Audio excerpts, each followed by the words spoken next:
Hey there, Matthew.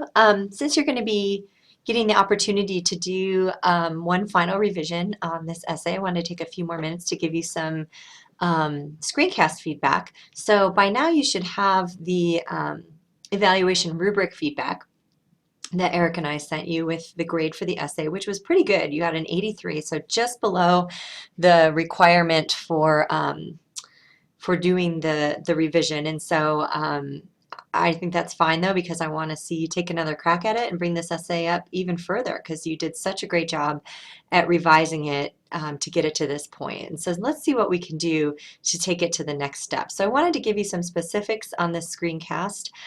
First of all, just really nice improvements on this. I think that what I was really hoping to help you with when you did the draft of this essay was taking all the ideas that you had kind of strung together and breaking them out into separate paragraphs to help the reader get through your points, to help with focus and organization. And I think you just did a much better job in this draft of addressing those issues. You have clear paragraphs and you have, you know, mostly just one or two things going on in each paragraph. It's much easier for the reader to follow. So really nice job there. You had mentioned in your screencast that sticking to the 400 word limit was really tricky. And I just want to thank you for acknowledging the 400 word limit and for actually following it. I think some people took too many liberties with that. I was okay if people went over by 50 or 70 words, but I saw a couple of essays today that were 700 or 800 words long, and I had to penalize those essays because they ended up being way, way, way too long and kind of escaping the whole point of a summary. And so I'm glad that you noticed the limit. I'm glad that you respected the limit. I would say, you know, one thing that's going to come up when we look at your essay in depth here is that when you really do adhere to a strict word limit, it makes the choices for what you decide to include in the essay even more high stakes because you don't have enough room for extra material or minor details. You really have to just kind of hone in on the big major stuff. And so we'll talk about that when we get down into the essay a little bit. I want to say that in general, I think, you know, identifying the overall purpose and main points much clearer in this draft that you turned in as your final, especially in your first paragraph. You really nailed it down. Whereas in your draft, you were just kind of on the edges of what Glenn was talking about. Here you actually state it right on. You say he's going to take us on a trip through the theories of several respected scholars, and so you're telling us what he does, and then you tell us what he says. He develops the opinion of how important it is to focus on one task at a time, and that multitasking can be extremely harmful to our declarative memory. That's exactly it. You got it. And so nice job honing in on the overall main idea. This, I'd say, intro paragraph that you have here, it's ideal, really. I mean, if you can think about the work that you did to get that first paragraph to where it is, that's the kind of thing you want to do with essays that you're writing for classes. That's just a really nice intro paragraph there. So then, moving on to the second paragraph here, you took this sentence as a topic sentence like I suggested, and then you did a good job. You went ahead and developed it, I think is what I was asking you to do rather than just jumping to another point. And so so you do that, you develop it, and you are starting off with this idea that the first researchers wanted to know where our attention comes from. And then things start to get a little bit fuzzy in here. And I think that this is by far the hardest part of the whole article to summarize because Glenn really, he includes a lot of information here, and maybe Glenn is not all that clear in how he's presenting that information. So it rests on us as the readers and the responders to his essay to try to have to decipher, okay, why is he giving us these different studies and what is he saying?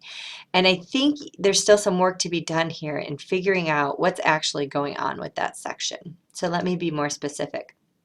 So you give us a sentence here that today's scholars are of the general consensus that our minds are able to neurologically overlap distinct systems.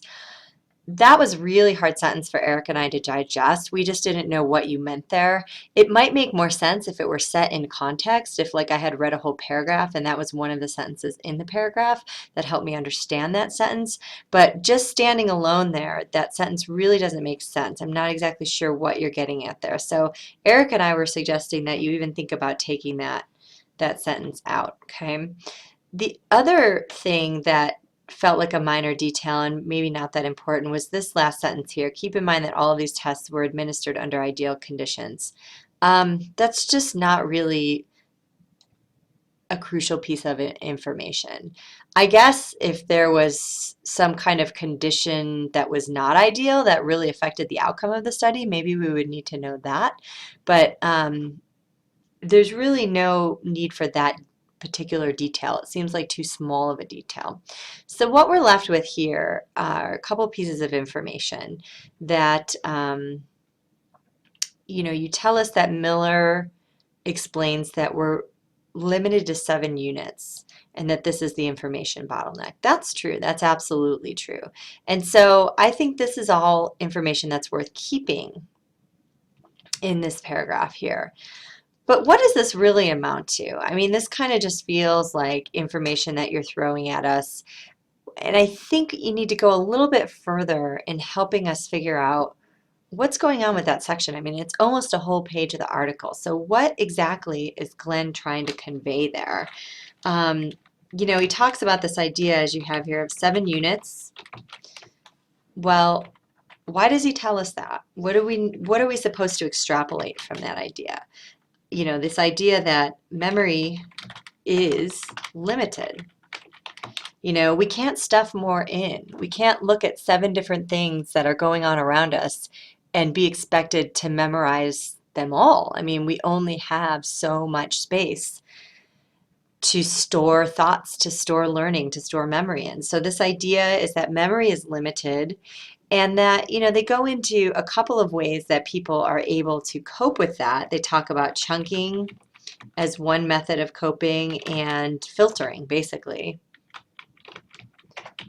But ultimately, even when people use chunking and filtering, are there any people who are just so good at these things that it allows them to multitask? Are there any people who've got this whole memory multitasking thing down?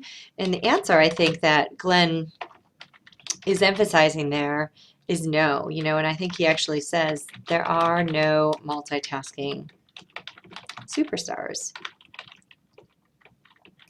Never have been, never will be. And so that's what the old research shows us. And so some of this information is important, but it seems like right now in this paragraph you are having trouble identifying the key parts of that section of the article.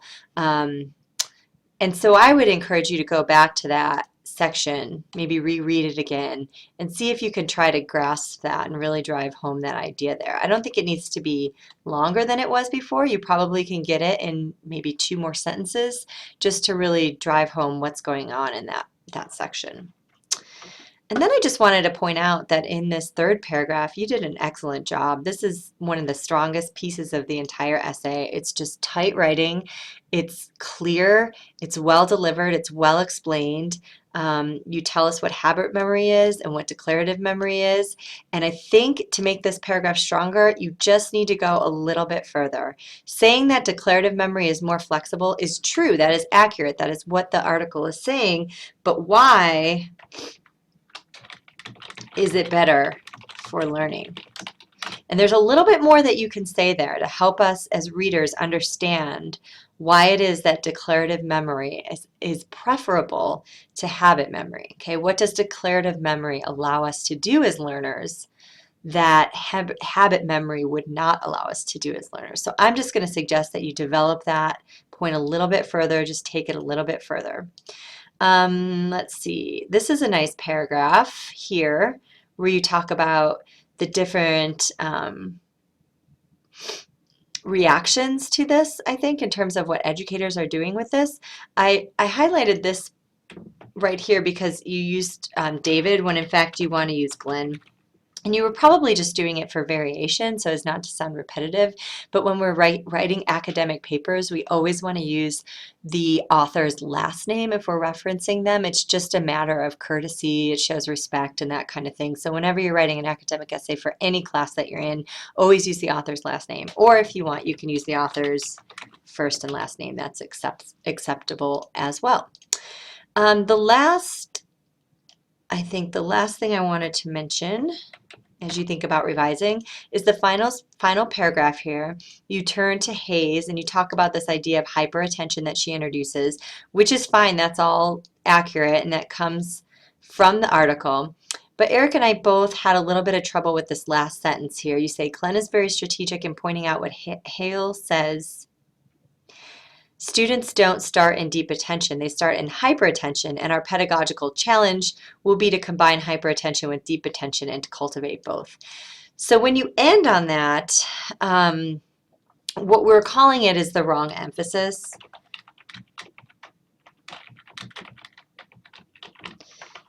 And what we mean by that is this. So even though it's true that Hayes, or Hales, I can't remember her name, it's either Hale or Hayes, you'll want to look that up. Even though she makes this point, that's not necessarily the point that Glenn wants to emphasize or end on. I'm not sure that it's, by ending the essay there, you're sort of suggesting that that's what he wants to leave us with. When in fact, Glenn, I think, is even more skeptical than someone like Hales is. I think Glenn thinks more along the lines of what you said in the beginning here, which is it's important to focus on one task at a time, and that multitasking can be harmful to our declarative memory. And so I think you have to have, if you're going to include this information at the end, at least another sentence or two that kind of brings us back to Glenn. You know, Glenn leaves us wondering what all of this hyper attention means for students' abilities to learn effectively in the classroom. I'm just throwing that sentence out there as an example. This would bring us back to Glenn. You don't want to have readers assume that Glenn and Hales are on the same page about this. I'm not sure that Glenn would agree that students need to develop both hyper attention and deep attention. That doesn't seem to be what he's suggesting in his article. So just you want to make sure that the conclusion actually wraps up with Glenn's point of view, because the whole essay is supposed to summarize his point of view. And so think about how you can end with an emphasis that will mirror what you're talking about up here, if that makes sense. Okay, well, this is almost 13 minutes long, so I'm going to stop right there. And please feel free to, get in touch with me if any of these comments are confusing or you need more clarification on any of it. Matt, you've just done such a nice job of bringing the essay to this point. I really look forward to seeing if you can just take it a little bit further, take it to that next level. So let me know if you have any questions. Thank you.